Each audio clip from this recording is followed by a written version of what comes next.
Hebreus 11, versículos 1 ao 7. Diz assim a palavra do Senhor. Ora, a fé é o firme fundamento das coisas que se esperam e a prova das coisas que não se veem. Porque por ela os antigos alcançaram testemunho. Pela fé, entendemos que os mundos, pela palavra de Deus, foram criados. De maneira que aquilo que se vê não foi feito do que é aparente. Pela fé, Abel ofereceu a Deus maior sacrifício do que Caim, pelo qual alcançou o testemunho de que era justo, dando Deus testemunho dos seus dons. E por ela, depois de morto, ainda fala. Pela fé, Enoque foi transladado para não ver a morte, e não foi achado porque Deus o transladara, visto como antes da sua transladação, alcançou o testemunho de que agradara a Deus. Ora, sem fé é impossível agradar-lhe, porque é necessário que aquele que se aproxima de Deus creia que ele existe e que é galardoador dos que o buscam. Pela fé, Noé, divinamente avisado das coisas que ainda não se viam, temeu, e para a salvação da sua família, preparou a arca pela qual condenou o mundo, e foi feito herdeiro da justiça, que é segundo a fé. Amém. Até aqui, meus irmãos.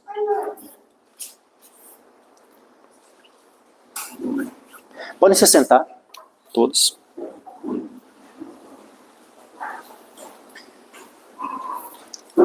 Então, algo que eu já tenho falado, né, várias vezes, aqui especialmente no que, quando falamos sobre a velha e a nova aliança, né, o Velho e o Novo Testamento, é que o padrão para a salvação de todos está no Novo Testamento.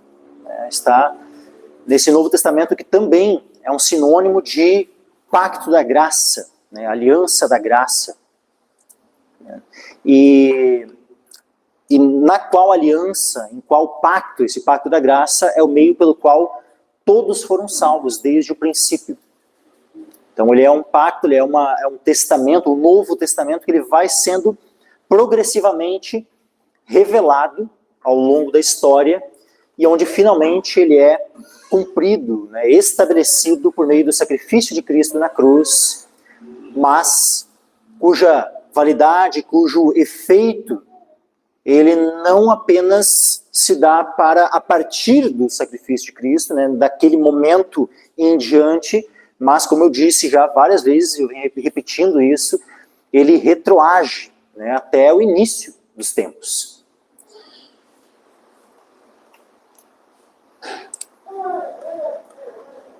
Para que alguém seja salvo por meio do pacto da graça, precisa crer. Então a fé é o meio, né, de entrada. Como diz lá em Efésios, nós somos salvos, pela graça sois salvos por meio da fé. Isso não vem de vós, é dom de Deus. E essas coisas sempre foram assim. Sempre que homens foram salvos por meio da fé. E a fé sempre, para todos, foi dom de Deus. Nunca algum homem pôde ter mérito algum na sua salvação diante de Deus. Então Abraão não teve mérito ao ser salvo, Noé não teve mérito, Abel, qualquer outro. Nenhum homem jamais teve mérito, a não ser um, Jesus Cristo. Jesus foi o único que teve o mérito de cumprir toda a lei de Deus sem transgredir em um só ponto. Então ele cumpriu todo o padrão de Deus. E todos os que são salvos, então, são salvos por meio de Cristo. Cristo é o Salvador do mundo. Cristo é o Salvador de todos os homens. Não só daqueles que viveram a partir, né, lá de 2000 anos atrás até agora, mas ele também é o Salvador de todos os homens que foram salvos desde o princípio do mundo. E como todos os homens foram salvos, não foi por meio das suas obras, porque se não, meus irmãos, como é que fica essa passagem aqui? Ó? Vamos abrir em Romanos, capítulo 3, e versículo 19 e 20. que diz o seguinte: ora, nós sabemos que tudo o que a lei diz, aos que estão debaixo da lei diz, para que toda a boca seja fechada e todo o mundo seja condenável diante de Deus. Por isso, nenhuma carne será justificada diante dele pelas obras da lei, porque pela lei vem o conhecimento do pecado. Então, nenhum homem poderia ser justificado diante de Deus, nenhuma carne, né, por meio das obras da lei. Isso não é algo, isso aqui, meus irmãos, é um princípio que ele não passou a valer só a partir do momento que Paulo escreve a carta aos Romanos. Tipo, não é a partir daqui, uma vez que Paulo escreveu, né, que nenhuma carne será justificada diante dele pelas obras da lei, a partir de agora não pode mais, mas até aqui estava valendo, até aqui podia. Não, meus irmãos. Paulo ele está apenas escrevendo uma constatação de uma realidade espiritual, que era assim desde o princípio do mundo. Nunca, nenhum homem pôde ser salvo por meio das obras da lei. Por meio das suas próprias obras. Jamais. Nenhuma carne será justificada diante dele pelas obras da lei. Mas todos que foram salvos por meio da fé. Pela graça. Porque acharam graça diante do Senhor. Por isso foram salvos. E isso vale para todos, meus irmãos. Todos os salvos. É pela graça, por meio da fé. Essa sempre foi a forma com que os homens foram salvos. E isso é o que nós vemos o testemunho aqui agora em Hebreus, no capítulo 11. Primeiramente nós vemos o seguinte, versículo 1. Nós temos aqui uma definição de fé. Mas só entendam, meus irmãos, quando diz assim, ó, ora, a fé é o firme fundamento das coisas que se esperam e a prova das coisas que não se veem. Aqui nós temos uma definição de fé. Só entendo, irmãos, que essa definição ela não é exaustiva. É óbvio que a fé ela não se resume somente a esta definição. A Escritura ela vai apresentar a fé de uma maneira muito mais ampla. Mas, sim, aqui nós temos uma definição, pelo menos, de um aspecto do que é a fé. Então, pelo menos em um dos aspectos do que é a fé, aqui nós temos uma definição bíblica de fé. Ora, a fé é o firme fundamento das coisas que se esperam. Firme fundamento. Essa palavra firme fundamento, né, ela poderia também ser traduzida como a substância. A fé é a substância das coisas que se esperam. Né, a essência, sabe? Ou também, né, uma outra forma de traduzir a palavra, né, a fé também, ela é a certeza, a confiança, né, a certeza das coisas que se esperam. Então nós temos uma certeza absoluta daquilo que esperamos. A fé é o firme fundamento das coisas que se esperam. Então a fé e a esperança, elas estão intimamente ligadas. Como diz lá em Romanos, esperança que se vê não é esperança. Né? Romanos capítulo 8. Deixa eu abrir o texto ali.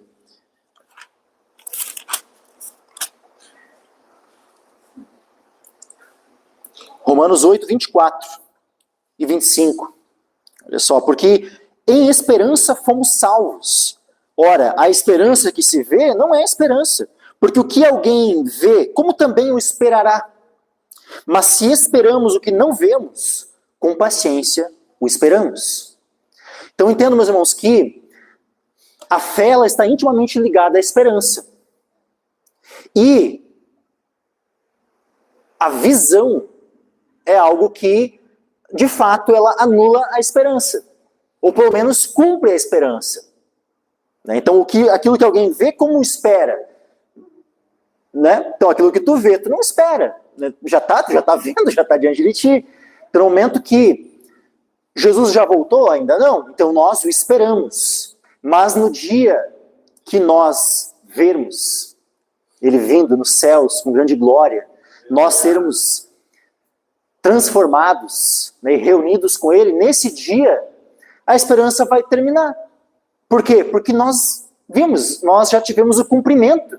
Aquilo que nós aguardávamos, aquilo que nós esperávamos, o objeto da nossa esperança chegou. Portanto, a esperança tem um fim. Mas agora, diferente da esperança, a fé, por mais que a fé, ela, como diz aqui, ó, a fé é o firme fundamento das coisas que se esperam e a prova das coisas que não se veem. A fé, existe fé somente quando não se vê, ou existe fé também quando se vê? Existe fé também quando se vê. Então vejam que a fé ela é um pouquinho diferente da esperança. Porque existe também fé quando se vê. Só que é óbvio que a fé, quando não se vê, ela é de uma qualidade superior. Por isso que Jesus disse lá para Tomé, olha só, quando Jesus ressuscita, ele aparece para os discípulos, para os 10, primeiramente. Por que não para os 12? Porque um deles já tinha se enforcado. Já tinha morrido, Judas. O Tomé não estava com eles naquele momento. Por isso ele apareceu para os 10. João capítulo 20. Versículo 19. Chegada, pois, a tarde daquele dia, o primeiro da semana, encerradas as portas, onde os discípulos, com medo dos judeus, se tinham ajuntado, chegou Jesus e pôs-se no meio e disse-lhes, paz seja convosco. E dizendo isto, mostrou-lhes as suas mãos e o lado, de sorte que os discípulos se alegraram vendo o Senhor. Disse-lhes, pois, Jesus outra vez, paz seja convosco. Assim como o Pai me enviou, também eu vos envio a vós. E havendo dito isto, assoprou sobre eles e disse-lhes, recebei o Espírito Santo. Aqueles a quem perdoar os pecados, eles são perdoados, e aqueles a quem os retiverdes, eles são retidos. E aí, depois disso não fala mais nada. Acontece o seguinte, 24, ó. Ora, Tomé, um dos 12, chamado Dídimo, não estava com eles quando veio Jesus. Disseram-lhe, pois, os outros discípulos, vimos o Senhor. Mas ele disse-lhes, se eu não vir o sinal dos cravos em suas mãos, e não puser o meu dedo no lugar dos cravos, e não puser a minha mão no seu lado, de maneira nenhuma o crerei. Ou seja, de nenhuma maneira terei fé. Porque aqui o fé no grego é pistis. E aqui crerei é o verbo pisteu, que é o que está relacionado ao substantivo pistis, relacionado ao substantivo fé. Versículo 26. E 8 dias depois estavam outra vez os seus discípulos dentro, e com eles Tomé. Agora o Tomé estava ali junto. Chegou Jesus, estando as portas fechadas, e apresentou-se no meio. E disse, paz seja convosco. Depois disse a Tomé, põe aqui o teu dedo, e vê as minhas mãos. E chega a tua mão, e põe-na no meu lado. E não sejas incrédulo, mas crente. E Tomé respondeu e disse, Senhor meu e Deus meu. Essa declaração de Tomé é tremenda, hein? Ele reconhece Jesus como seu Senhor e como seu Deus. Senhor meu e Deus meu. Mas mesmo assim Jesus já tinha repreendido ele. E novamente conclui ali a repreensão, no versículo 29. Disse-lhe Jesus, porque me viste, Tomé, creste? Ou seja, porque tu me viste, tu teve então daí finalmente fé? Bem-aventurados os que não viram e creram. Então, qual é a fé que agrada de fato o Senhor? É aquela daqueles que precisam ver para daí crer, para daí terem fé e realmente acreditarem que é verdade, né, e tal, ou daquele que não viu. E somente pela palavra do Senhor, pela promessa do Senhor creram. Bem-aventurados aqueles que não viram e creram.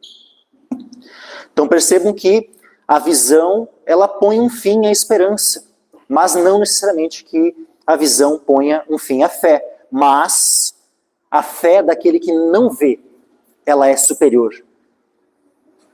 Que nós venhamos a ter esse tipo de fé, meus irmãos. Que a definição da nossa fé seja essa aqui de Hebreus 11:1. Que não sejamos como Tomé. Precisamos ver, eu preciso ver, né? Se eu não ver, eu não vou. Se eu não ver que alguém for curado na minha frente, assim tal, eu não acredito que existe o dom de cura. Se eu não ver, tal, tudo precisa, né? Tipo, enxergar, senão não acredito que essas coisas possam acontecer. Meus irmãos, que venhamos a ter fé. Essa fé, sabe, como diz aqui, ó, que essa seja a definição da nossa fé. A fé é o firme fundamento das coisas que se esperam. A prova das coisas que não se veem. A prova. Que interessante, né? Como é que funciona? Como é que funciona num processo, por exemplo, né, quando o juiz lá está analisando? Existe alguma prova que ele não possa ver, assim? E ele vai contabilizar aquilo que ele não vê. Ele tem como usar isso como prova no processo? Não. Aquilo que não aparece no processo, para um juiz, é como se não existisse. É assim, é tratado dessa forma, como se não existisse. Só que essa é a lógica dos crentes? Não. Essa não é a lógica dos crentes. A forma como nós julgamos as coisas, especialmente a forma como nós julgamos e discernimos as coisas espirituais, não segue a mesma lógica de um juiz aqui humano, que ele precisa ter no processo e tudo. Se ele não vê a prova ali, né, para ele não, aquilo não existe. Não. Nós não precisamos ver. Para nós, a palavra do Senhor, aquilo que o Senhor disse, é suficiente. Então nós não precisamos ver. Se o Senhor falou, é isso. Ponto. A fé é a prova das coisas que não se veem. A fé, ela é a prova das coisas que não se veem. Então nós não vemos, mas a fé, ela já serve para nós de prova. Alguém já viu o Senhor? Um dos irmãos que já viu o Senhor? Mas a nossa fé é uma prova, é uma prova de que Deus existe. Alguém viu o Senhor Jesus sendo crucificado? Ou ele depois ressurreto? Mas nós cremos. Bem-aventurados, como Jesus disse, aqueles que não viram e creram. E assim, nós poderíamos falar de todos os outros. Olha tudo que está escrito aqui na Bíblia. Algum de nós estava lá e viu? Nenhum de nós estava lá e viu. Mas, tudo aquilo que Deus revelou e deixou registrado para nós, nós cremos. A fé vem pelo ouvir e ouvir pela palavra de Deus. Então, aquilo que Deus revelou a nós, por meio da sua palavra, nós simplesmente recebemos, aceitamos, cremos. Nós depositamos a nossa fé, a nossa confiança em tudo aquilo que Deus falou. Ponto. Nós não precisamos ver. Porque a fé é a prova das coisas que não se veem. Versículo 2. Porque por ela os antigos alcançaram testemunho. Pela fé, os antigos. Aqui está falando, quem são esses antigos? É os que vai começar a relatar aqui, ó, desde o versículo 4, né, Abel e tal, e vai até o final desse capítulo. Esses todos são os antigos. Ou seja, todos aqueles que vieram antes de Cristo. Todos eles alcançaram testemunho. Como? Pelas suas obras ou foi pela fé? Pela fé. Estou dizendo então que eles não tinham obra nenhuma que servia de evidência da sua fé? Não, não é isso que eu estou dizendo. É óbvio que tanto para eles como também para nós. As obras, elas vão servir sim de evidência da nossa fé. Tiago não diz que a fé sem obras é morta? Portanto, as obras são a evidência de que nós temos fé. De que a nossa fé é uma fé verdadeira, uma fé viva. Mas, lembrando que não são as obras o meio pela qual nós somos salvos. Nem para nós e nem para eles. As obras são apenas uma evidência da realidade, da verdade da nossa fé. Porque por ela, ou seja, pela fé, os antigos alcançaram testemunho. E esse testemunho é testemunho do quê? Testemunho de que eram justos, testemunho de que eram santos, testemunho de que eram salvos. Esse é o testemunho que é dado a respeito deles por meio da fé. Versículo 3. Pela fé, entendemos que os mundos, pela palavra de Deus, foram criados. De maneira que aquilo que se vê não foi feito do que é aparente. Pela fé entendemos que os mundos, pela palavra de Deus, foram criados. como é que muitos dos cientistas, não vou dizer todos, tá? Porque tem vários cientistas que creem na Bíblia. Tem vários cientistas que creem que Deus formou o mundo em 6 dias, tudo no padrão. Mas, infelizmente, né, existe uma maioria, né, aí de cientistas, muitos deles ateístas ou com outras crenças ali, né, que dão outras explicações, né, para como o mundo foi criado. Aliás, nem uso o termo, né, criado, como o mundo surgiu. Né? E aí né, a teoria, né, que mais é divulgada, né, é a famosa teoria do Big Bang. Depois, né, na sequência, né, vem a teoria da evolução, né, e tudo mais, e assim, né, eles dizem, né, como teria surgido as galáxias e tudo, né, estrelas, Sol, Terra, depois a vida. Só que, como é que nós entendemos que os mundos, pela palavra de Deus, foram criados? Pela fé, meus irmãos. Nós simplesmente cremos que da forma como Deus revelou que as coisas foram criadas, para nós é suficiente. Então nós não precisamos, mas aqui ó, tem aqui essa prova, né, que diz que não, que aqui é diferente, né, que não pode ter sido assim. Para nós, peraí, deixa eu ver aqui, o que é que Deus disse? Ó, vamos ver o que Deus disse. No princípio criou Deus os céus e a terra. Então, para início de conversa, quem diz que o universo sempre existiu, ou que surgiu há 14 bilhões de anos, 13 bilhões de anos, ou tempo que quiserem dar, ou quiserem ampliar, né, agora, né, com essas novas descobertas e fotos e não sei o que lá e tal, cada vez mais os caras têm, né, a teoria está errada, a teoria precisa ser reformulada, né, e tal. É assim que funciona, eles sempre têm que estar reformulando nessas teorias, né? Mas para nós, o que aqui? No princípio criou Deus os céus e a terra, então isso aqui é suficiente. Ponto. Nós já sabemos que o mundo, o universo, tudo foi criado por Deus. Aí a gente vai lendo a sequência. E a terra era sem forma e vazia, e havia trevas sobre a face do abismo, e o Espírito de Deus se movia sobre a face das águas. E disse Deus: haja luz, e houve luz. E viu Deus que era boa a luz, e fez Deus separação entre a luz e as trevas. E Deus chamou a luz dia, e as trevas chamou noite, e foi a tarde e a manhã, o dia primeiro. E disse Deus: haja uma expansão no meio das águas, e haja separação entre águas e águas. E fez Deus a expansão, e fez separação entre as águas que estavam debaixo da expansão e as águas que estavam sobre a expansão. E assim foi. E chamou Deus a expansão céus, e foi a tarde e a manhã, o dia segundo. E assim por diante.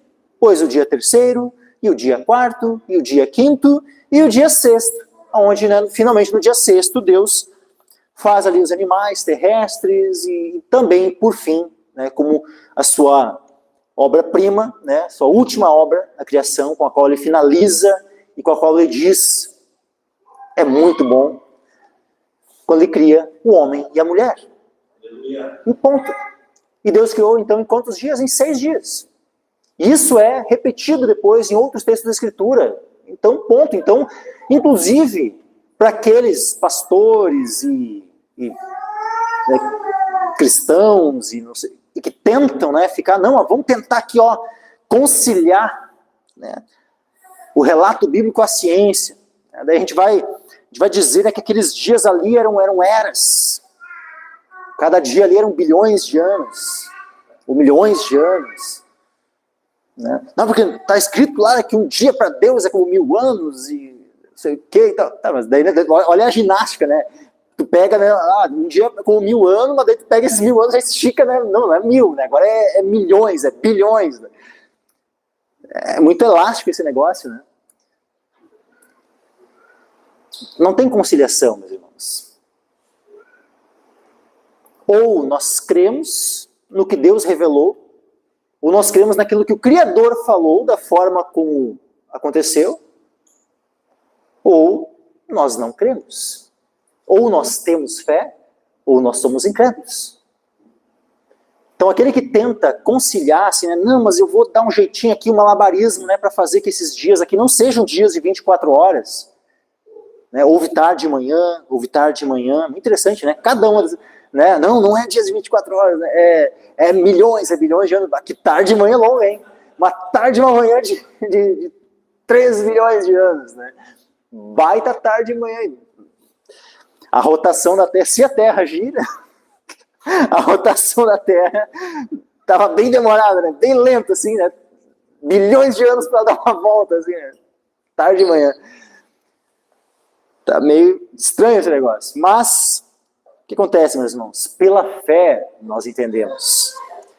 Ou seja, a forma como nós entendemos que o mundo, o universo, tudo foi criado, e que foi pela palavra de Deus, né? Disse Deus, haja luz. Disse Deus, haja uma expansão. Disse Deus, produza a terra, produza o mar.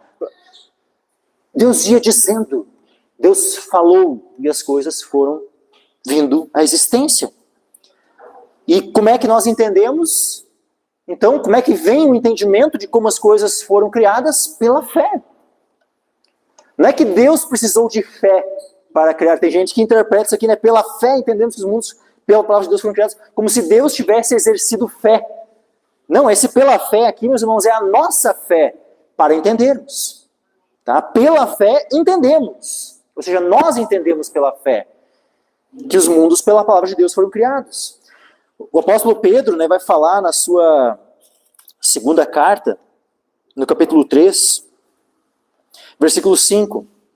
Eles voluntariamente ignoram isto, que pela palavra de Deus, já desde a antiguidade, existiram os céus e a terra, que foi tirada da água e no meio da água subsiste. Vejam, como é que então veio a existência, os céus e a terra? Pedro também diz aqui, pela palavra de Deus, que é exatamente o que nós vemos no relato lá de Gênesis. Simplesmente Deus diz e as coisas vão sendo criadas. Então, pelo poder da sua palavra, Deus tanto criou, como Deus também sustenta todas as coisas. Olha que coisa tremenda. Pela fé entendemos que os mundos, pela palavra de Deus, foram criados. Hebreus 11:3. No início de Hebreus, no capítulo 1, versículo 2 e 3, falando a respeito do Filho, a respeito de Jesus Cristo, o que diz? A quem constituiu o herdeiro de tudo, por quem fez também o mundo. Ou seja, Jesus foi aquele, juntamente com o Pai e o Espírito, o Criador do mundo. Por quem fez também o mundo. Versículo 3. O qual, sendo o resplendor da sua glória e a expressa imagem da sua pessoa, e sustentando todas as coisas pela palavra do seu poder, havendo feito por si mesmo purificação dos nossos pecados, assentou-se à destra da majestade nas alturas. Vejam, Jesus é apresentado aqui como aquele que sustenta todas as coisas pela palavra do seu poder. Então a palavra do poder de Deus, a palavra de Cristo, tanto é o meio pelo qual ele criou todas as coisas, como também é o meio pelo qual ele sustenta todas as coisas. Se Deus deixasse, se Deus simplesmente entregasse esse mundo, né, ele não continuaria existindo, meus irmãos. O mundo só continua a existir porque Deus está ali sustentando, mantendo a existência. Porque se Deus simplesmente entregasse, eu não quero mais saber nada dessa criação, a criação deixaria de existir, meus irmãos. Simplesmente isso. Então a criação, ela veio à existência, todo o universo veio à existência pela palavra do Senhor, e toda a criação continua a existir, porque é sustentada também pela palavra do Senhor. Todos dependem, tudo depende. Tudo foi criado por Ele e para Ele. Não é aquilo que o diácono André, aquele dia no aniversário da Aninha, na festa de aniversário aqui, ele leu aquela passagem tão tremenda lá de Romanos 11, onde diz o seguinte, versículo 36, porque dele e por ele e para ele são todas as coisas. Glória, pois, a ele eternamente. Amém. Deus também é referido em Romanos, capítulo 4, Versículo 17. Diz assim, como está escrito, por pai de muitas nações te constituir, perante aquele no qual creu, a saber Deus, o qual vivifica os mortos. E olha só agora o que fala a respeito de Deus. Que Deus é aquele que chama as coisas que não são como se já fossem. As coisas que não são como se já fossem. Tudo isso, meus irmãos, aponta para o quê? Deus não precisou de nada já existente para criar este mundo. Ele apenas precisou dele mesmo, de si mesmo. Ele, pelo seu próprio poder, criou todas as coisas. Criou tudo. Pela fé entendemos que os mundos, pela palavra de Deus, foram criados. De maneira que aquilo que se vê não foi feito do que é aparente. Ou seja, tudo aquilo que nós vemos não foi feito do que é aparente, ou seja, não foi feito daquilo que é visível. Significa então que foi feito daquilo que é invisível. Mas então existia uma matéria invisível que Deus usou para criar a matéria visível? Não, não é que existia uma matéria invisível. Quando fala assim daquilo que não é aparente, portanto, né, daquilo que é invisível, nós precisamos lembrar lá de Romanos também, capítulo 1. Romanos, capítulo 1, versículos 19 e 20. Romanos, capítulo 1, versículo 19 e 20. Porquanto o que de Deus se pode conhecer, nele se manifesta, porque Deus lhe manifestou. Porque as suas coisas invisíveis, olha só, as suas coisas invisíveis, ou seja, as suas coisas que não são aparentes, né, usando a linguagem ali de Hebreus. As suas coisas invisíveis. E aí, o que são essas coisas invisíveis? Já nós vamos entender aqui na passagem o que são essas coisas invisíveis. Porque as suas coisas invisíveis, desde a criação do mundo, tanto o seu eterno poder como a sua divindade, se entendem e claramente se veem pelas coisas que estão criadas, para que eles fiquem inexcusáveis. Então, o que é invisível? Mas que nós podemos ter uma compreensão quando nós olhamos para a criação. Quando nós vemos toda a criação, nós podemos ter uma percepção, uma revelação de algo que é invisível. E o que é? O poder de Deus, o eterno poder de Deus e a sua divindade. O seu eterno poder e essa divindade são visíveis? Não, são invisíveis. O texto que diz, porque as suas coisas invisíveis. E aí diz, o seu eterno poder como a sua divindade. São invisíveis. Mas podem ser entendidas por meio das coisas criadas. Então é interessante, nós podemos ter uma percepção, ou seja, Deus se revela tanto de maneira especial por meio da sua palavra, como também Deus se revela de uma maneira mais geral por meio da criação. Essa revelação de Deus, a forma como ele se dá por meio da criação, é suficiente para entendermos que existe um Deus criador, que é eterno, que é todo-poderoso. Então, somente de olhar para este mundo, nós já deveríamos chegar à conclusão de que existe um Deus criador. Ponto. Agora, quando nós olhamos para este mundo, e aí para nós entendermos assim, tá, mas como é que esse mundo veio à existência? Como é que esse mundo foi criado? Como é que Deus fez todas as coisas? Aí nós precisamos, para poder entender isso, para nós entendermos como que o mundo foi feito, como que o universo foi feito, aí nós precisamos da revelação especial de Deus. Porque não vai adiantar, nós poderíamos ficar a vida toda estudando este mundo visível e nós não conseguiríamos chegar à conclusão de como ele foi criado. Mas agora, para sabermos como ele foi criado, nós precisamos da revelação de Deus. E Deus revelou. Deus revelou a forma como ele criou o mundo. Deus escreveu, ele já começa, né, a escritura, Gênesis 1 e 2, descrevendo a forma como ele criou o mundo. Então vejam como é importante isso, meus irmãos. Como é importante isso para a fé. Porque olha só, primeiro falou, ó, a fé é o firme fundamento das coisas que se esperam e a prova das coisas que não se veem. Depois disse, porque por ela os antigos alcançaram testemunho. E olha só que interessante, poderia muito bem, né, tá, por ela os antigos alcançaram testemunho, e aí começar, né, pela fé Abel e tal, pela fé Enoque, pela fé Noé, pela fé, e aí, né, seguir na sequência, né, aquilo que tinha dito, por ela os antigos alcançaram testemunho. Mas é digno de nota, meus irmãos, que antes de começar a descrever, cada um daqueles homens descreve aqui a criação. Porque esse é o ponto inicial, meus irmãos. Não tem como. Toda a lógica do Evangelho depende de um Deus criador, que criou todas as coisas.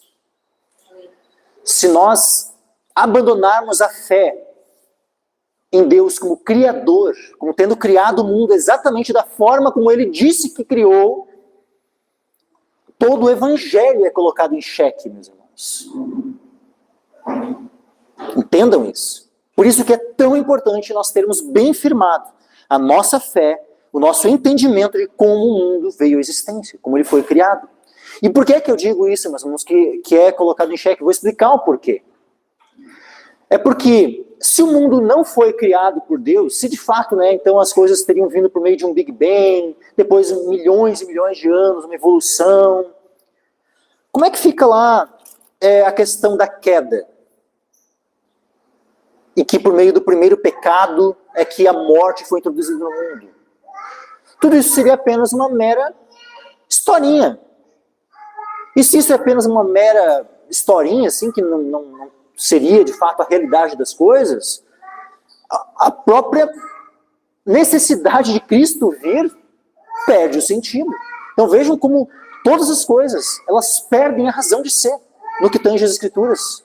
Se, para início de conversa, não houvesse um Deus criador que criou todas as coisas, e cuja criação foi afetada pelo pecado, onde o primeiro homem peca, e com isso ele cai, e toda a raça humana na sequência é afetada pelo pecado em sua natureza. Tudo isso depende de um Deus que criou todas as coisas, e onde a morte somente é introduzida no mundo após o pecado desse primeiro homem. Mas tudo isso não seria verdade se tivesse algo como um Big Bang, bilhões de anos, e depois uma evolução. Porque para existir evolução, tem que ter morte ou não? Tem que ter muita morte. Até, né? E aí, se é assim, então a morte não teria sido introduzida no mundo por meio do pecado. E se a morte não foi introduzida no mundo por meio do pecado, então a queda e tudo mais pouco importa. Então olha como, sabe, a questão de Big Bang, evolução, essas coisas assim, e tentar conciliar é um fermento que é introduzido e que corrompe toda a massa, meus irmãos. Então nós precisamos remover esse fermento. Nós precisamos, sabe, ter bem firmado em nossos corações a fé de que Deus criou este mundo, exatamente da forma como foi descrita nas Escrituras. Ali já é o fundamento. Já está lá no início, porque já é a partir dali que vem todo o restante. Deus, o Criador. Deus que fez o mundo em 6 dias.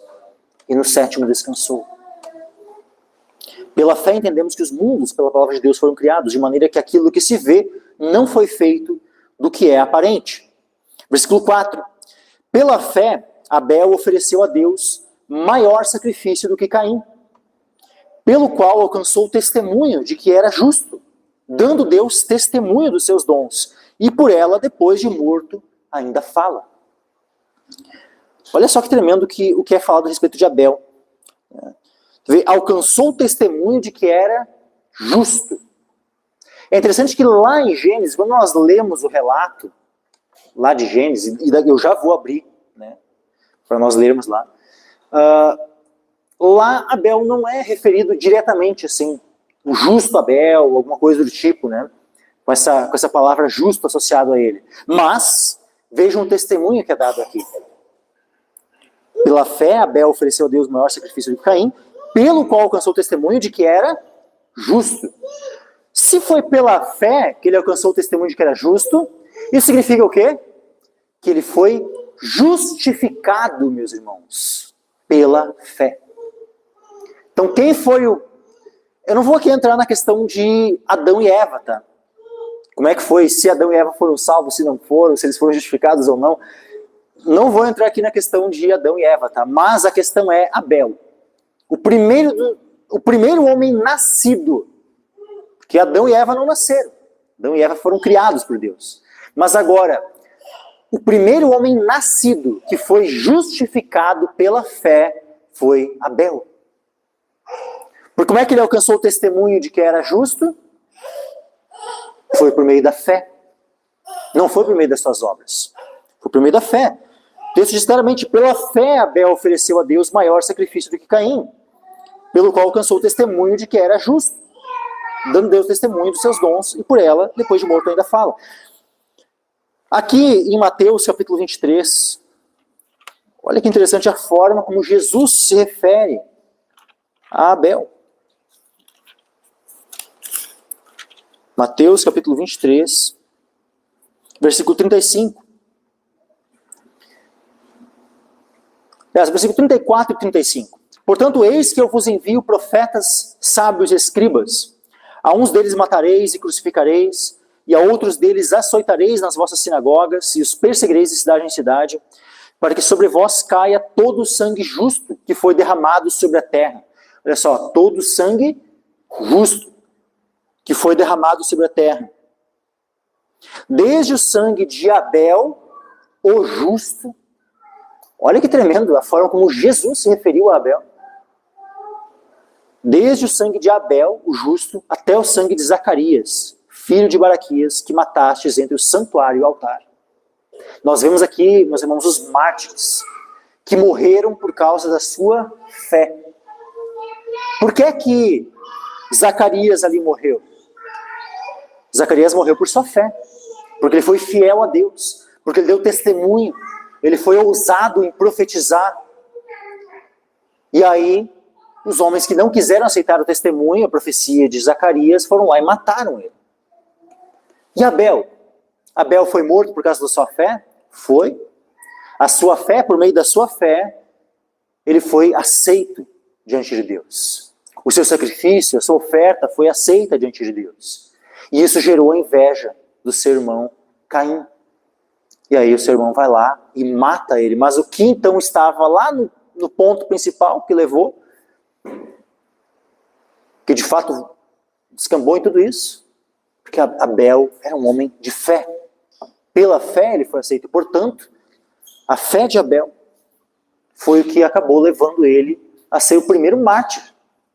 O primeiro homem a morrer por causa da sua fé. Foi Abel. Abel, o justo, como é descrito aqui. Aqui em 1 João, capítulo 3,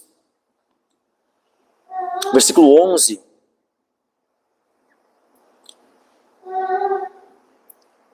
Em diante vai dizer o seguinte: porque esta é a mensagem que ouvistes desde o princípio, que nos amemos uns aos outros, não como Caim, que era do maligno, e matou a seu irmão.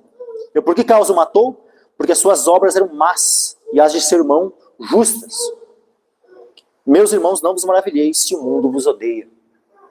Então olha só, Caim odiou a Abel, porque as obras dele eram justas. Por que as obras de Abel eram justas? Porque elas eram o fruto de uma semente, eram o fruto de uma raiz. Qual era essa semente? Qual era essa raiz? A fé, meus irmãos. Então a fé, ela vai resultar em boas obras. Só que o que de fato agradou a Deus, antes das obras, porque é interessante, agora vamos ler o relato lá em Gênesis. Vejam que o relato dos dois é muito semelhante. As obras de Caim e de Abel, elas são muito semelhantes. Gênesis capítulo 4, versículo 1 em diante.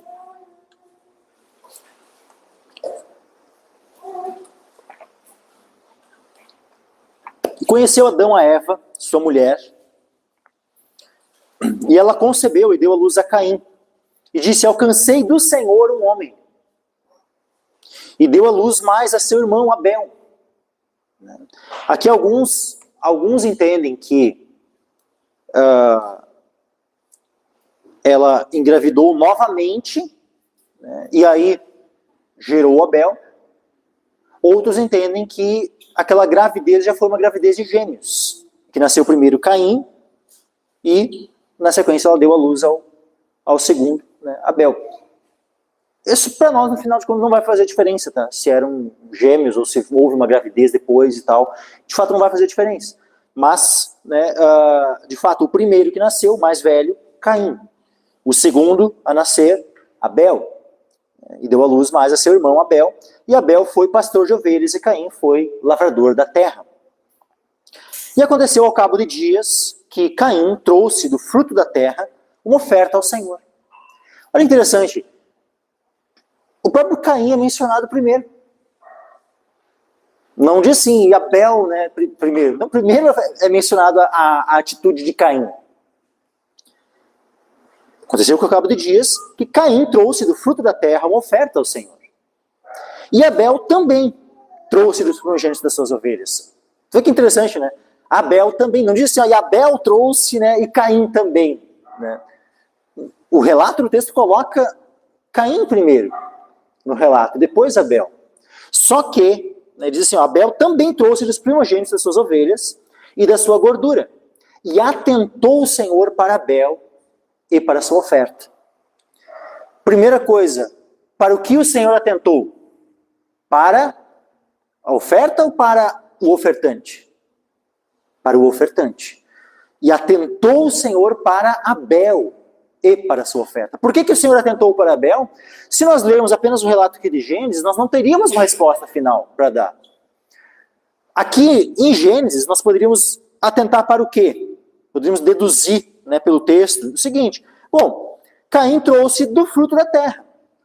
Então, não diz que foi das primícias, né, e tal. Então, poderia, né, alguém pensar assim, vai ver, Caim não deu as primícias, deu, né, qualquer coisa. Não, também não diz que foi a sobra, tá? Ele diz que trouxe dos frutos da terra, uma oferta ao Senhor. Agora, no caso de Abel, nós temos ali um qualificador de como foi essa oferta, porque é dito, Abel também trouxe dos primogênitos das suas ovelhas. Não diz que Abel trouxe, e trouxe das suas ovelhas. Dos primogênitos das suas ovelhas e da sua gordura. E atentou o Senhor para Abel e para a sua oferta. Mas para Caim e para a sua oferta não atentou. E irou-se Caim fortemente e descaiu-lhe o semblante. E o Senhor disse a Caim, por que te iraste? E por que descaiu o teu semblante? Se bem fizeres, não é certo que serás aceito. E se não fizeres bem, o pecado jaz à porta. E sobre ti serás o seu desejo, mas sobre ele deves dominar. Olha que interessante a forma como Deus faz. Sabe, Caim estava ali naquela intenção má. E Deus vai lá e dá uma oportunidade para Caim se arrepender. Deus vai lá e fala com Caim para que ele dominasse, para que ele se arrependesse, para que ele, sabe, voltasse atrás da intenção que já havia no coração dele. Mas mesmo Deus falando com ele, ele crê na palavra do Senhor? Ele obedece à palavra do Senhor? Não. Caim não age por fé. Caim é rebelde para com a palavra do Senhor. Caim rejeita a palavra do Senhor. Caim segue o seu próprio coração. Segue o rumo do teu próprio coração. Esse não é um mandamento bíblico. Esse não é. Esse aí pode ser música gauchesca, tá? Mas não é mandamento bíblico. A palavra diz para nós seguirmos o Senhor, não nos estribarmos no nosso próprio entendimento. Para nós sermos obedientes ao Senhor. Para nós crermos na palavra do Senhor. Caim não creu, porque se ele tivesse crido, ele teria obedecido. E a prova que nós cremos é que nós obedecemos. Aí olha só, versículo 8. E falou Caim com seu irmão Abel, e sucedeu que, estando eles no campo, se levantou Caim contra o seu irmão Abel e o matou. Olha que coisa terrível, meus irmãos. Ver o que é a natureza humana após a queda.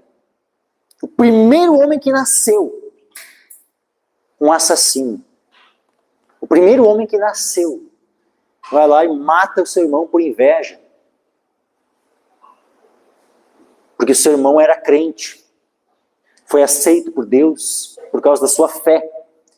E ele, porque não foi aceito, mesmo Deus tendo chegado para ele e dito, se tu fizeres bem, tu não vai ser aceito também.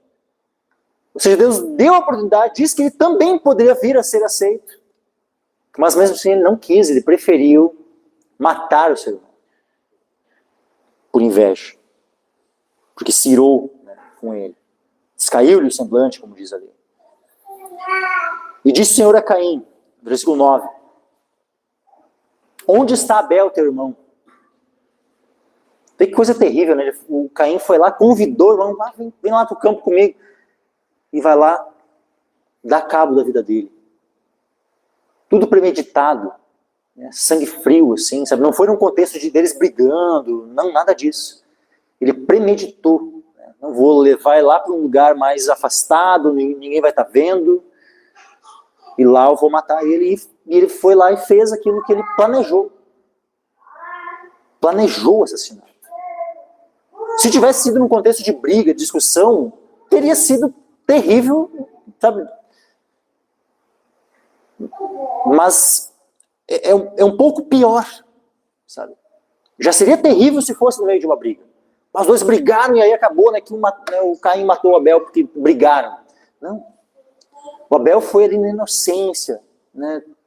Tipo, não sabia da intenção maligna no coração do irmão dele. E só foi. Não disse que eles brigaram, não disse que Caim começou a discutir com ele, disse simplesmente que se levantou Caim contra o seu irmão Abel e o matou. Ponto. E disse o Senhor a Caim, onde está Abel, teu irmão? E ele disse, não sei, sou eu guardador do meu irmão. Olha ainda a forma como Caim fala com Deus, meus irmãos. Olha a arrogância, o orgulho, a rebeldia, a soberba, né, com a forma como ele fala com Deus. Deus pede, onde está Abel, teu irmão? E ele diz, não sei, sou eu guardador do meu irmão. Sabe, e olha que tipo de entendimento que ele tinha sobre Deus. Será que ele achava que Deus não sabia do que ele tinha feito para falar dessa forma? E aí Deus fala com ele, versículo 10, e disse Deus, que fizeste? A voz do sangue do teu irmão clama a mim desde a terra, e agora maldito és tu desde a terra, que abriu a sua boca para receber da tua mão o sangue do teu irmão. Quando lavrares a terra, não te dará mais a sua força, fugitivo e vagabundo serás na terra. E aí a forma como Caim responde a Deus. Então disse Caim ao Senhor, é maior a minha maldade que a que possa ser perdoada. Daí ele vai de um extremo ao outro, né? Primeiro ele estava ali todo arrogante, todo soberbo, né? Tipo, Deus questionando ele, e ele, em vez de, na humildade, né, se humilhar e reconhecer, Pai, Senhor, me perdoa, eu matei meu irmão. Não. Eu sei do meu irmão, né? Não, sou eu o guardador do meu irmão. Tipo, mas daí quando Deus vai lá e fala, né, decreta aquele juízo, né, contra ele, minha maldade é maior que a que possa ser perdoada. Deus disse que não haveria perdão para ele. Deus tinha dito que não ia ter perdão para ele, que ele não jamais seria perdoado. Deus falou isso para ele. Então olha como na mente de um homem maligno, de um homem injusto, um homem que não tem fé em Deus, olha como ele tem sempre uma visão distorcida de Deus. Primeiro, ele fala de um modo como não entendendo que Deus é onisciente. Sou eu guardador do meu irmão? Eu não sei. Tipo assim, será que ele não sabia? Quem sabe não? Quem sabe, né, por ele ter uma mente entenebrecida pelo pecado, ele não tinha entendimento de fato dos atributos de Deus? Quem sabe? Mas agora, por um outro lado, então, tu vê, ele não tinha essa noção do atributo da onisciência de Deus. Uma vez que ele tem essa noção agora, porque Deus fala, né? Então ele sabe que Deus é justo, ele tem essa revelação da justiça de Deus, do juízo de Deus, da santidade de Deus, da onisciência de Deus. Mas aí ele passa a ter uma visão, ele revela, né, a visão distorcida que ele tem sobre o amor e misericórdia de Deus. Porque ele fala que a maldade dele é maior que a que possa ser perdoada. Veja como daí novamente ele continua tendo uma visão distorcida de Deus. Alguém que mata é um pecado que não tem perdão. Eu não estou dizendo que alguém que mata é alguém que, tipo, o cara pode matar e ele continua, vou lá, eu mato e eu continuo salvo. Não, a palavra diz claramente que aquele que tira, né, a vida, aquele que mata, o homicida, ele não tem a vida eterna permanente nele. Já não tem como alguém, né, o cara era crente, foi lá e matou o outro, ele não vai continuar salvo. Só que ele pode vir a se arrepender e ser salvo? Pode. Deus pode perdoar um assassino arrependido, verdadeiramente arrependido do seu pecado, do seu homicídio? Pode. Davi não matou pela espada, não foi ele próprio lá matando o Urias, mas ele planejou a morte do Urias. Deus não perdoou o pecado dele? Perdoou. Moisés não matou um homem?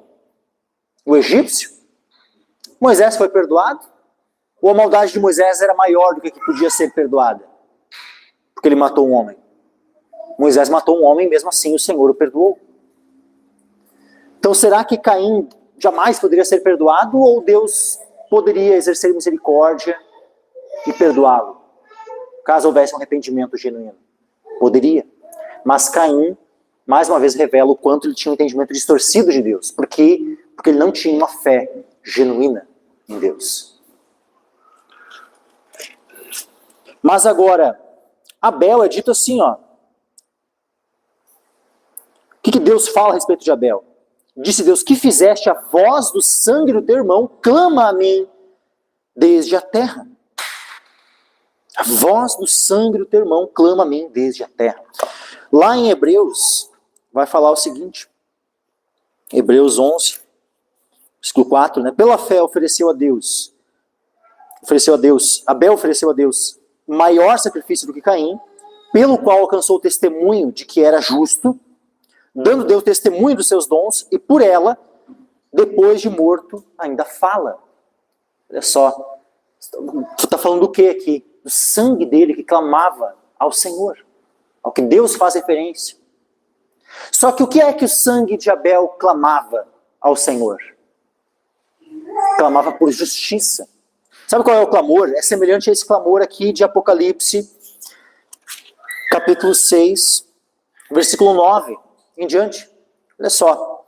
E havendo aberto o quinto selo, vi debaixo do altar as almas dos que foram mortos por amor da palavra de Deus e por amor do testemunho que deram. E clamavam com grande voz, dizendo: até quando, ó verdadeiro e santo dominador, não julgas e vingas o nosso sangue dos que habitam sobre a terra? Meus irmãos, quem são estes aqui? São todos aqueles que foram mortos por causa da sua fé, por causa do seu testemunho. Abel está aqui junto, meus irmãos. Ou Jesus não disse que o sangue seria requerido, seria desde Abel até Zacarias? Será que aqui é o sangue só daqueles que vêm após Jesus, que foram mortos após Jesus? Ou dos que vieram antes, todos os profetas que vieram antes não estão aqui incluídos? É óbvio que estão incluídos. Abel é o primeiro da lista aqui, meus irmãos. Até quando, ó verdadeiro e santo dominador, não julgas e vingas o nosso sangue dos que habitam sobre a terra?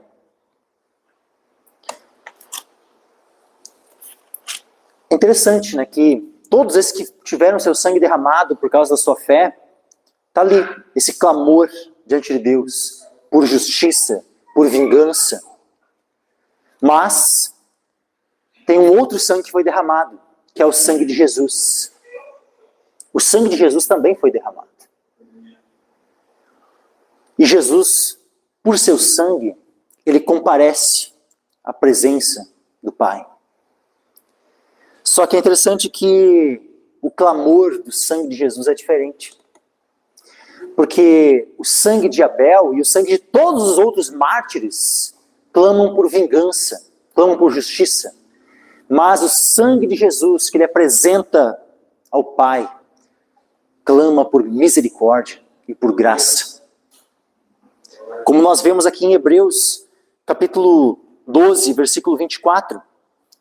E a Jesus, o mediador de uma nova aliança, e ao sangue da aspersão. Que sangue da aspersão é esse? É o sangue de Cristo. E ao sangue da aspersão, que fala melhor do que o de Abel. Olha só, o sangue da aspersão, ou seja, o sangue de Cristo fala melhor do que de Abel. Por quê? Porque por meio do sangue de Abel e de todos os outros mártires, a única coisa que resta para os homens aqui é a justiça, é a vingança de Deus. É a destruição. Mas agora, o sangue de Cristo é o único que pode nos dar esperança. Inclusive, há esperança para um perseguidor. Ou Paulo não estava entre aqueles que perseguia a igreja do Senhor. Não estava entre aqueles que consentia com a morte, com o derramamento de sangue dos santos.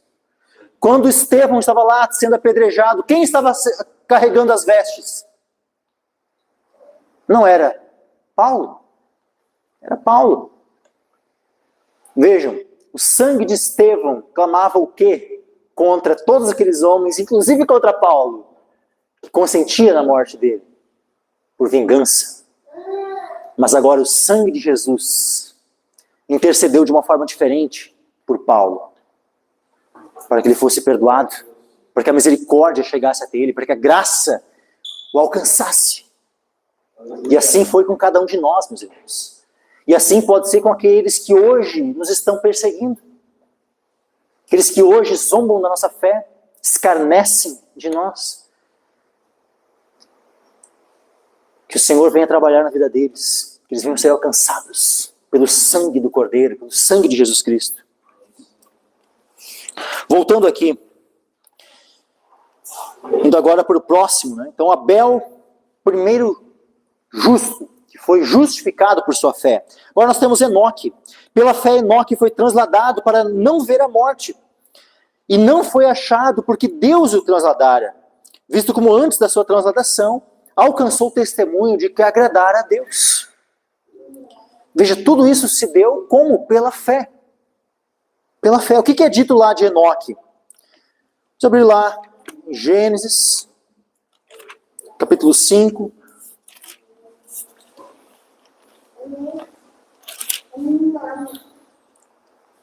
Versículo 18 em diante. E viveu Jered 162 anos e gerou a Enoque. E viveu Jered, depois que gerou a Enoque, 800 anos, e gerou filhos e filhas. E foram todos os dias de Jered, 962 anos, e morreu. E viveu Enoque 65 anos, e gerou Matusalém. E andou Enoque com Deus, depois que gerou a Matusalém, 300 anos, e gerou filhos e filhas. Vejam, o que é dito aqui? E andou Enoque com Deus. Muito interessante isso, né, que é falado. Andou Enoque com Deus. Gerou filhos e filhas. Versículo 23. E foram todos os dias de Enoque 365 anos. E andou Enoque com Deus, e não apareceu mais, porquanto Deus para si o tomou. E aqui termina a história de Enoque. Ela é muito curta, mas olha que maneira tremenda, né, a descrição da vida dele. 2 vezes repete que ele foi um homem que andou com Deus. E andou Enoque com Deus. O que é esse andar com Deus? Aqui em Hebreus é descrito que esse andar foi um andar pela fé. Ele andou e todo o seu andar manifestou a fé que ele tinha no Senhor. Pela fé, Enoque foi trasladado. Aqui é dito assim, ó, lá em Gênesis, né? E andou Enoque com Deus e não apareceu mais, porquanto Deus para si o tomou. Mas aqui, em Hebreus, é dito, pela fé Enoque foi trasladado para não ver a morte. E não foi achado porque Deus o trasladara. Visto como antes da sua transladação, ou seja, enquanto ele estava ali naquele tempo andando com o Senhor, ele alcançou o testemunho de que agradara a Deus. Ele agradou a Deus. O seu andar com Deus foi um andar que agradou a Deus. E agora, no versículo 6, vai nos dizer por que é que Deus se agradou desse andar de Enoque. Versículo 6, ora, sem fé é impossível agradar-lhe. Portanto, o que principalmente agradou a Deus no andar de Enoque foi a sua fé. Sem fé é impossível agradar-lhe. Porque é necessário que aquele que se aproxima de Deus creia que ele existe e que é galardoador dos que o buscam.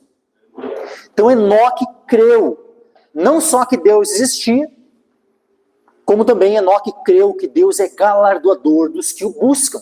Enoque buscou o Senhor. E cria que o Senhor era galardoador daqueles que o buscam. E Deus se agradou de Enoque.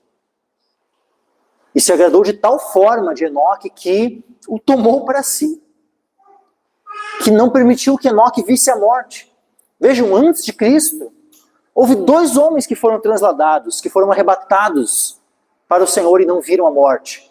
Enoque e Elias. Somente esses 2. Então olha que coisa tremenda, meus irmãos. Por qual o motivo que nos é dado aqui do porquê ele foi trasladado? Por causa da sua fé. Que nós, meus irmãos, quem que quer agradar ao Senhor? Sabe, então que nós peçamos ao Senhor, Senhor, aumenta a minha fé. Eu quero te agradar mais. Não tem como nós agradarmos mais ao nosso Deus se a nossa fé não aumentar. Então que nós peçamos, os discípulos, né, quando Jesus dá um mandamento ali para eles, se teu irmão pecar contra ti, né, e 7 vezes no dia, né, pecar contra ti, vier, né, ter contigo arrependido, dizendo, perdoa-lhe. E aí, 7 vezes no dia, né? Imagina, né? Tá ali, daí, teu marido, tua esposa, teu filho, teu pai, tua mãe, teu irmão, tua irmã, um vizinho, faz uma coisa, né, que te desagrada, tipo.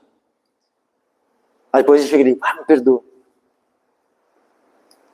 Estou arrependido, não quero mais fazer isso. Aí depois, passou ali mais 1 hora, de novo, faz uma outra coisa, fala uma coisa que não devia e tal. Mas depois, não devia ter falado isso, me perdoa. Tá. Aí depois uma 3ª vez. Aí depois uma 4ª. Depois uma 5ª vez, uma 6ª vez, uma 7ª vez. E, me perdoa. Os discípulos, né, diante dessa instrução do Senhor Jesus, Senhor, aumenta-nos a fé. Aumenta-nos a fé. Porque, meus irmãos, nós precisamos de fé para obedecermos. Precisamos de fé para tudo aquilo que tange a nossa obediência ao Senhor. Nós vamos precisar de fé. Sem fé é impossível nós obedecermos. Porque tudo que não é de fé é pecado. Portanto, toda a obediência, tudo aquilo que não é pecado, tudo aquilo que nós vamos fazer em obediência ao Senhor, sempre será fruto da fé. Então nós precisamos de fé para obedecermos ao Senhor. Sem fé é impossível agradar-lhe. É necessário que aquele que se aproxima de Deus, nós nos aproximamos de Deus. Nós viemos aqui, estamos aqui hoje reunidos para quê? Para se aproximar de Deus, para buscarmos a Deus. Então nós precisamos o quê? Crer que Ele existe, óbvio. Mas também crer que Ele é galardoador dos que o buscam.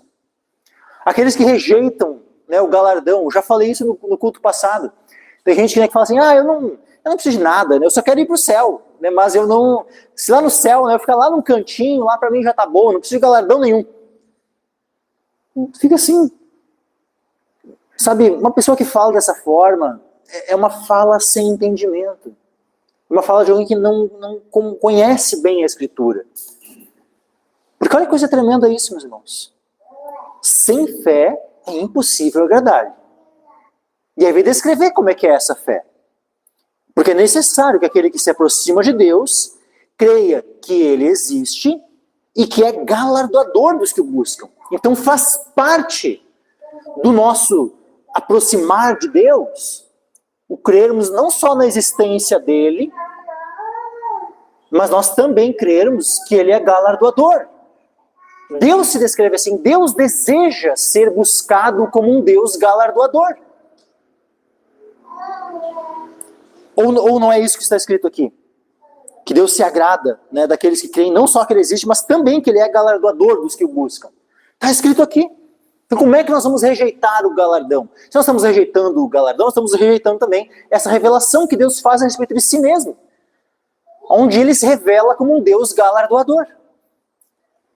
Tem como nós agradarmos a Deus se nós rejeitarmos que seja um só aspecto da forma como Ele se revela? Não, meus irmãos, nós não podemos rejeitar nada. É tão mal nós rejeitarmos essa verdade que Deus é galardoador, como rejeitar a ira de Deus, a santidade de Deus, ou qualquer outro aspecto de como Deus se revela. Nós não podemos rejeitar nada a respeito de Deus. Pelo contrário, devemos aceitar, receber tudo. Tudo como a forma como Deus se revela nas Escrituras, nós devemos consentir, assentir, crer, receber. Por fim, nós vemos aqui Noé. E aqui eu finalizo. Pela fé, Noé, divinamente avisado das coisas que ainda não se viam, temeu. E para a salvação da sua família, preparou a arca, pela qual condenou o mundo, e foi feito herdeiro da justiça, que é a segunda fé. Olha só, pela fé, Noé, divinamente avisado. Então Deus vai lá e fala para Noé. Deus revela para ele que ele ia destruir essa terra. Que ele ia trazer um dilúvio sobre o mundo inteiro. E que toda a carne iria perecer. Então ele manda Noé que ele construa uma arca. Deus dá as medidas. Deus não disse, constrói uma arca aí, conforme tu achar melhor. Não, Deus dá qual o material que ele deveria usar, quais as medidas, altura, compartimentos, largura, tudo. Deus dá todo o projeto para ele. E aí, ele fala, ia haver um dilúvio. Já tinha vindo alguma coisa assim? Já tinha ouvido falar de alguma coisa do tipo antes? Não. Ele simplesmente creu naquilo que Deus disse que iria acontecer. Da mesma forma como nós devemos crer em tudo aquilo que está registrado na Escritura que vai acontecer ainda. Veja que nós precisamos ter uma fé, meus irmãos, semelhante à de Noé. E assim como Noé se preparou, nós devemos nos preparar. Como? Construindo uma arca? Não. Edificando a igreja do Senhor. Principalmente, assim como Cristo. Entendam, meus irmãos? A arca aponta para Cristo. E a igreja é o corpo de Cristo. Então, nesse sentido, a arca tanto aponta para Cristo, como também aponta para a igreja. Porque a igreja, nesse aspecto em que a igreja é o corpo de Cristo. Aqueles que estão em Cristo vão estar livres da ira do Senhor.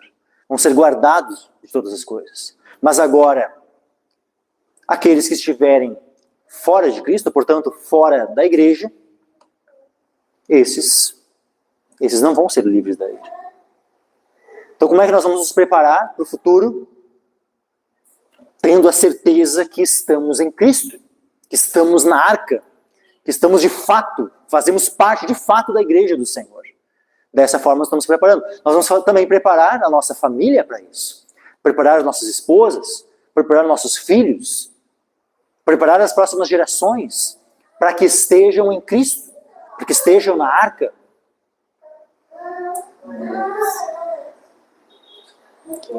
Pela fé, Noé, divinamente avisado das coisas que ainda não se viam. Nós também fomos avisados. Nós temos aqui toda a Escritura aqui nos avisando das coisas que ainda nós não estamos vendo. Mas nós veremos. E pode ser muito em breve. Que nós comecemos a ver o cumprimento de todas as profecias. Quando nós vermos, nós devemos estar preparados. Pela fé, Noé, divinamente avisado das coisas que ainda não se viam, temeu. Vejam que ele não deu de ombros, ele temeu. Foi pela fé que o temor foi despertado no seu coração. E ele tomou as atitudes corretas, as atitudes que Deus mandou que ele tomasse. Da mesma forma, nós devemos agir.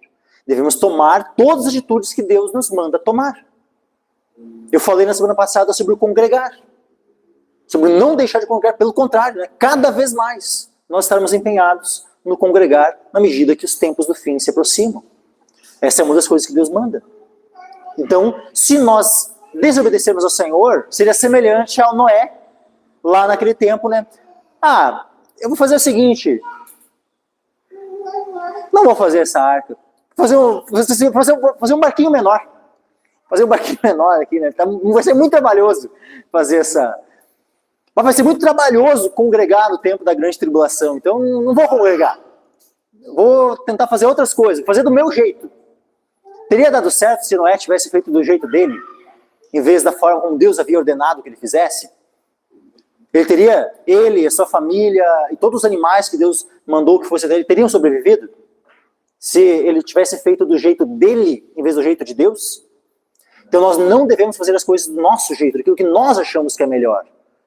Na nossa sabedoria, nós devemos fazer da forma como Deus revelou que nós devemos fazer. Tudo aquilo que Deus disse para nós fazermos, nós devemos fazer. Noé obedeceu. Noé temeu e obedeceu.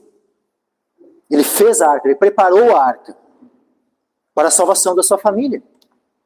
E ele, sua esposa, os seus 3 filhos e as 3 noras, todos eles foram salvos. O que aconteceu com o restante do mundo? Todos pereceram. Eles não viram Noé construindo a arca, levou muitos anos para construir, décadas para construir aquela arca. Eles não viram? Por que não creram? Por que permaneceram, né, nos seus pecados? Eles pereceram. Havia fé em seus corações? Não. Só havia uma família crente.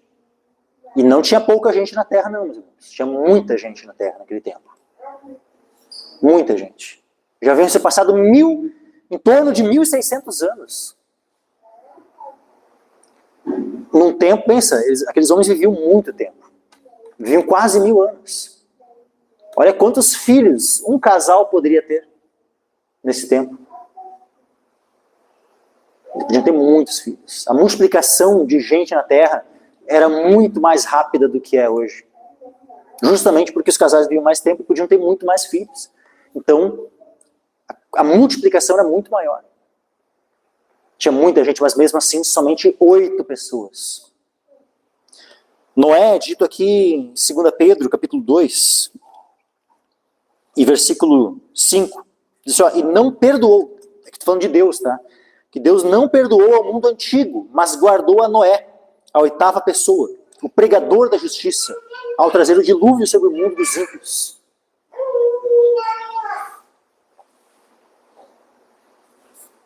Noé era pregador da justiça.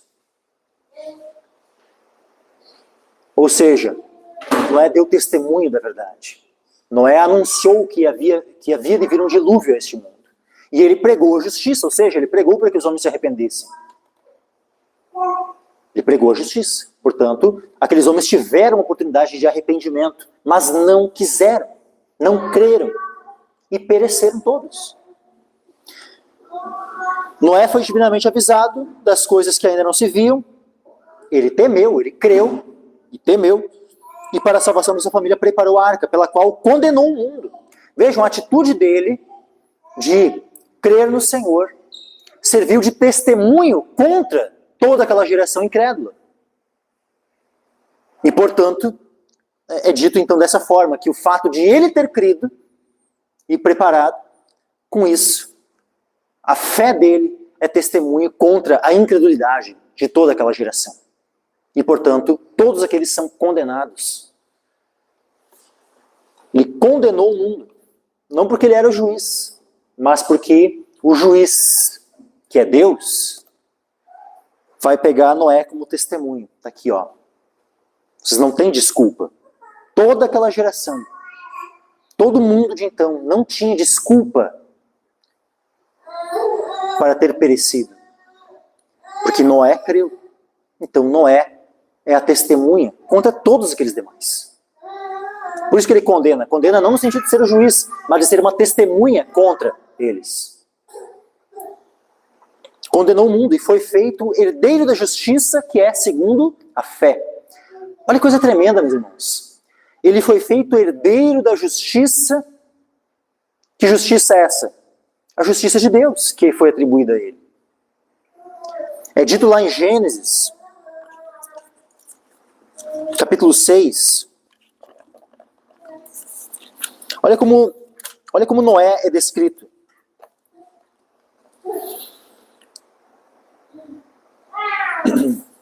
Versículo 8. Gênesis 6, versículo 8. Noé, porém, achou graça aos olhos do Senhor. Noé achou graça aos olhos do Senhor. Ou seja, como é que Noé foi salvo? Diz assim, e Deus contemplou as muitas boas obras de Noé e aí resolveu salvá-lo, né, e tal. Não, primeiramente é dito que Noé achou graça aos olhos do Senhor. Portanto, a graça de Deus é que capacitou Noé a ser um homem justo, a ser um homem crente. Noé, porém, achou graça aos olhos do Senhor. Estas são as gerações de Noé. Noé era um homem justo e perfeito em suas gerações. Noé andava com Deus. De maneira semelhante como é dito a respeito de Enoque. Que Enoque andava com Deus. Noé também é dito, Noé andava com Deus. Portanto, se o andar de Enoque andar com Deus, era o andar por fé, a mesma coisa vale para Noé. Noé andar com Deus é porque ele vivia uma vida de fé no Senhor. Nós vemos lá em Lucas 17, aliás, perdão, Mateus 24, versículo 36, agora a respeito dos fins dos tempos, e como Jesus compara isso com os tempos de Noé. Mateus 24, versículo 36, mas daquele dia e hora ninguém sabe, nem os anjos do céu, mas unicamente meu Pai. E como foi nos dias de Noé, assim será também a vinda do Filho do Homem. Porquanto assim como nos dias anteriores ao dilúvio, comiam, bebiam, casavam e davam-se em casamento, até o dia em que Noé entrou na arca, e não o perceberam, até que veio o dilúvio e os levou a todos, assim será também a vinda do Filho do Homem. Agora, olha só um outro texto agora aqui em Lucas. Lucas 17, Lucas 16. Não, Lucas 17. Lucas 17, versículo 26 e 27. E como aconteceu nos dias de Noé, assim será também nos dias do Filho do Homem. Comiam, bebiam, casavam e davam-se em casamento, até o dia em que Noé entrou na arca e veio o dilúvio e os consumiu a todos.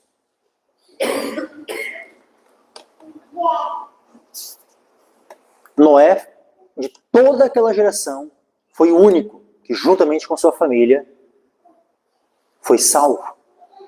Todos os restantes foram condenados. E o mundo inteiro, somente uma família. Vocês não percebem o que é essa proporção? Que é uma família apenas ser salva em todo o mundo de então? É muito pouca gente. E Jesus disse que os dias anteriores à sua vinda serão como? Serão semelhantes aos dias de Noé. Então, meus irmãos, nós precisamos estar entre esse remanescente. Nós precisamos ser aqueles que têm uma fé semelhante à de Noé. No capítulo 18 de Lucas, Jesus fala sobre uma viúva. Contou-lhes também uma parábola, 18, versículo 1. Contou-lhes também uma parábola sobre o dever de orar sempre e nunca desfalecer. E aqui eu vou finalizar, meus irmãos. Nós precisamos ter a nossa fé aumentada, precisamos estar preparados para os tempos do fim, para o período anterior à vinda de Jesus, estar preparados para a vinda do Senhor. Nós precisamos orar. Contou-lhes também uma parábola sobre o dever de orar sempre e nunca desfalecer, dizendo: havia numa cidade um certo juiz que nem a Deus temia, nem respeitava o homem. Havia também naquela mesma cidade uma certa viúva que ia ter com ele, dizendo: faze-me justiça contra o meu adversário. E por algum tempo não quis atendê-la. Mas depois disse: amo a Deus, nem respeito os homens. Todavia, como esta viúva me molesta, hei de fazer justiça, para que, enfim, não volte e me importune muito. E disse o Senhor: ouvi o que diz o injusto juiz. E Deus não fará justiça aos seus escolhidos, que clamam a Ele de dia e de noite, ainda que tardio para com eles? Digo-vos que depressa lhes fará justiça. Olha que coisa tremenda, né? A forma como Jesus nos estimula a oração. Só que aí Jesus fala o seguinte, ele finaliza como? Quando, porém, vier o Filho do Homem, porventura achará fé na terra? Achará fé na terra? Quando vier o Filho do Homem? Será que nos dias de Noé tinha pelo menos uma família? Porventura achará fé na terra? Que o Senhor ache, que o Senhor ache em nós. Se o Senhor voltar em nossa geração, que o Senhor ache fé na terra em nós, em cada um de nós que estamos aqui. Que venhamos a orar, perseverar. E que sejamos, que permaneçamos, que perseveremos na fé até o fim, meus irmãos. Aquele que perseverar até o fim, esse será salvo. Amém, meus irmãos?